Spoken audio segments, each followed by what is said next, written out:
नमस्कार। आज के वीडियो में मैं आप सभी को समझाने वाला हूं जो टाइप 1 डायबिटीज़ है, टाइप 2 डायबिटीज़ है या फिर जेस्टेशनल डायबिटीज़ जो प्रेगनेंसी के वक्त महिलाओं को शुगर की समस्या आती है, इन सभी का क्या कारण है, इंसुलिन का हमारे शरीर में क्या काम है और ग्लूकोज का हमारे शरीर में क्या रोल होता है।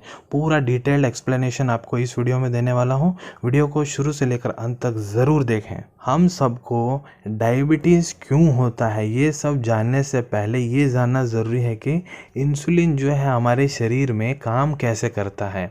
इंसुलिन जो होता है वो एक ग्लैंड जो रहता है जो हमारे पेट के नीचे रहता है, मतलब पैनक्रियास, वो प्रोड्यूस करता है। पैनक्रियास क्या करता है, इंसुलिन को प्रोड्यूस करता है। सो पैनक्रियास जब इंसुलिन को प्रोड्यूस करता है तो वो हमारे रक्त संचार में जाता है। तो हमारे रक्त संचार में जाकर क्या करता है, जो हमारे रक्त संचार में जो शुगर की लेवल ज़्यादा रहते हैं तो उसको कम करता है। जैसे जैसे इंसुलिन रक्त संचार में जाके वहाँ के शुगर के लेवल को कम करता है, उसी तरीके से पैंक्रियास भी क्या करता है, इंसुलिन का जो प्रमाण हो जिस हिसाब से वो प्रोड्यूस करता रहता है उसको भी कम कर लेता है। अब हम बात करेंगे कि ग्लूकोज का क्या रोल है। ग्लूकोज, शुगर जो होता है एक एनर्जी का सोर्स रहता है हमारे सेल्स के लिए, जो कि बिल्ड करता है मसल्स और टिश्यूज़ को। तो शुगर क्या करता है, हमको मेनली दो सोर्सेस से मिलता है मेनली। पहला है जो हम खाना खाते हैं वहाँ से, दूसरा है हमारा लीवर जो ऑर्गन रहता है वहाँ से हमको मिलता है। जो शुगर है हमारे जो रक्त संचार रहता है वहाँ पे अब्जॉर्व रहता है, लेकिन उसको वहाँ से हमारे सेल्स तक कौन पहुँचाता है, वो है इंसुलिन। इंसुलिन के थ्रू ही हमारे जो रक्त में शुगर लेवल रहता है वो हमारे सेल्स तक पहुँचता है और हमारी बॉडी को एनर्जी मिलती है। जैसे मान लीजिए आपको एक पहाड़ से दूसरे पहाड़ जाना है, बीच में ब्रिज है, आपको जाना है एक पहाड़ से दूसरे पहाड़ है, तो बीच का जो ब्रिज है जिसके थ्रू आप जा रहे हैं तो वो है इंसुलिन। अब आपको समझ में आ रहा होगा। जो लीवर है हमारा, उसमें भी हमारा जो मेन ग्लूकोज शुगर रहता है वो भी स्टोर रहता है। तो मान लीजिए कभी आपके शरीर में शुगर लेवल जो है वो कम हो गया।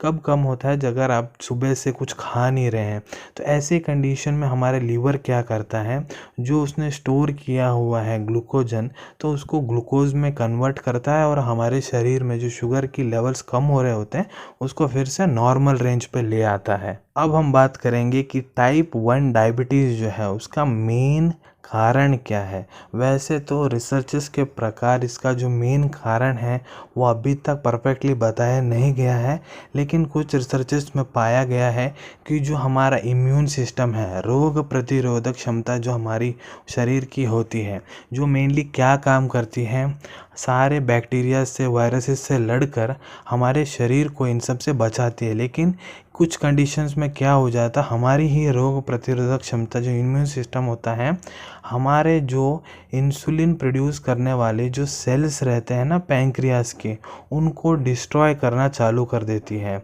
तो उससे क्या होता है कि हमारे शरीर में जो इंसुलिन की मात्रा है बहुत ही कम हो जाती है या फिर इंसुलिन बचता ही नहीं है। तो उससे क्या होता है, अगर इंसुलिन ही नहीं है तो हमारे जो रक्त संचार है वहाँ से सेल्स तक उसको पहुँचाएगा कौन। इंसुलिन ही तो ब्रिज का काम कर रहा था। जब इंसुलिन ही नहीं है शरीर में वो काम होगा ही नहीं। उससे क्या होगा, हमारे खून में है शुगर की मात्रा बढ़ती जाती है। इसका अगला कारण है जेनेटिक फैक्टर, अर्थात अगर आपके फैमिली में किसी को शुगर की समस्या है तो वो आपको भी होने के चांसेस जो हैं बढ़ जाते हैं। अगला है लाइफस्टाइल फैक्टर, अर्थात आप अगर बराबर से जीवन व्यतीत नहीं कर रहे हैं, रात भर जगना या फिर दिन में कुछ काम ना करना, बहुत स्ट्रेस लेना, टेंशन लेना। और इसका अगला कारण है इन्वायरमेंटल फैक्टर। इन्वायरमेंटल फैक्टर्स क्या होता है, प्रदूषित हवा हो गई, प्रदूषित जल हो गया, प्रदूषित मिट्टी हो गया, या फिर अनहेल्दी डाइट। अगर कुछ भी आप लोग खा रहे हैं, बहुत स्ट्रेस ले रहे हैं, बिल्कुल भी फिजिकल एक्टिविटी नहीं कर रहे हैं, खाली उठना बैठना सोना, बिल्कुल कोई काम नहीं करना, एक्सरसाइज नहीं करना, तो इन सब से आपको टाइप 1 डायबिटीज़ होने के चांसेस जो होते हैं बहुत ज़्यादा हो जाते हैं। अब हम बात करेंगे कि प्री डायबिटीज़ और टाइप 2 डायबिटीज़ के प्रमुख कारण क्या है। अगर आप प्री डायबिटिक स्टेज में हैं, अगर आप शुगर लेवल्स को कंट्रोल नहीं कर पा रहे हैं, तो आपको टाइप 2 डायबिटीज़ हो जाता है। टाइप 2 डायबिटीज़ में क्या होता है, जो हमारे सेल्स हैं वो हमारी बॉडी जो इंसुलिन प्रोड्यूस कर रही है उसके लिए रेजिस्टेंट हो जाता है। जैसे मैंने आपको ऑलरेडी समझाया था, हमारे जो खून है उसमें शुगर की मात्रा बढ़ रही है, तो हमारा शरीर जो इंसुलिन प्रोड्यूस कर रहा है तो वो क्या करता है, वहाँ से जो शुगर लेवल है उसको हमारे सेल्स में भेजता है और हमारे बॉडी को एनर्जी मिलती है। तो इसमें क्या हो रहा है, हमारे सेल्स जो इंसुलिन है वो सेल्स से रेसिस्टेंट हो चुका है। मतलब एक एग्जांपल देना चाहता हूँ आपको, जैसे कि मच्छर भगाने के लिए हम लोग मच्छर भगाने के लिए कॉइल यूज़ करते हैं, तो कॉइल यूज़ कर करके अब मच्छर क्या हो गए हैं, उसके रेसिस्टेंट हो गए हैं। मतलब अगर मच्छर अब क्या कर रहा है, उस कॉइल पे आके बैठ जा रहा है, उसको कोई फ़र्क नहीं पड़ रहा। तो इसी तरीके से हमारा शरीर जो है वो इंसुलिन प्रोड्यूस कर रहा है ताकि खून में जो शुगर की मात्रा है वो कम हो जाए, लेकिन सेल्स यहाँ पे क्या हो गए हैं, रेसिस्टेंट हो गए हैं, जिस वजह से जो हम शुगर की मात्रा है वो खून से निकाल कर सेल्स को दे नहीं पा रहे हैं। तो इस वजह से जो है हमारे शरीर में जो है वहाँ खून में शुगर की मात्रा बढ़ती रहती है, उस वजह से वो शुगर लेवल जो है बढ़ जाता है। इसमें ही अगला कारण क्या है, ओवरवेट। जिस व्यक्ति का जो है वज़न बहुत ज़्यादा है और बढ़ता ही जा रहा है, उस व्यक्ति को भी टाइप 2 डायबिटीज़ होने के चांसेस बहुत ज़्यादा बढ़ जाते हैं। अगला कारण है जेनेटिक फैक्टर। अगर आपके परिवार में किसी को अगर शुगर की समस्या है, डायबिटीज़ की समस्या है, तो आपको भी होने के चांसेस ज़्यादा हो जाते हैं।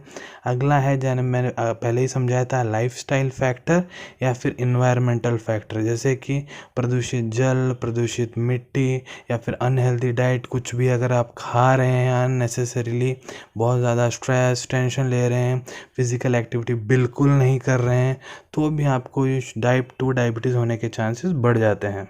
अब हम बात करेंगे कि जो जेस्टेशनल डायबिटीज़ है, अर्थात प्रेगनेंसी के टाइम पे जो महिलाओं को डायबिटीज़ होता है उसका क्या प्रमुख कारण है।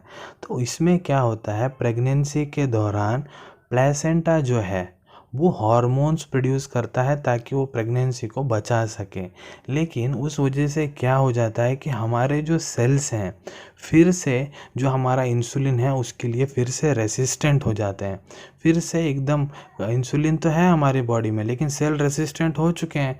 तो वही जो मैंने पहले आपको समझाया था कि हमारा जो रक्त संचार में जो शुगर लेवल है उसको इंसुलिन क्या करता है, हमारे सेल्स तक नहीं पहुंचा पाएगा इस कंडीशन में भी। इस कंडीशन से पार होने के लिए हमारा पैंक्रियाज भी बहुत जिद्दोजहद करता है, वो भी बहुत लेवल में इंसुलिन प्रोड्यूस करना स्टार्ट कर देता है ताकि किसी भी तरीके से क्या हो जाए, शुगर की मात्रा कम हो सके। लेकिन कभी कभी क्या होता है, पैंक्रियाज जो है इंसुलिन बराबर प्रोड्यूस नहीं कर पा रहा है, इंसुलिन की मात्रा बहुत कम हो जा रही है।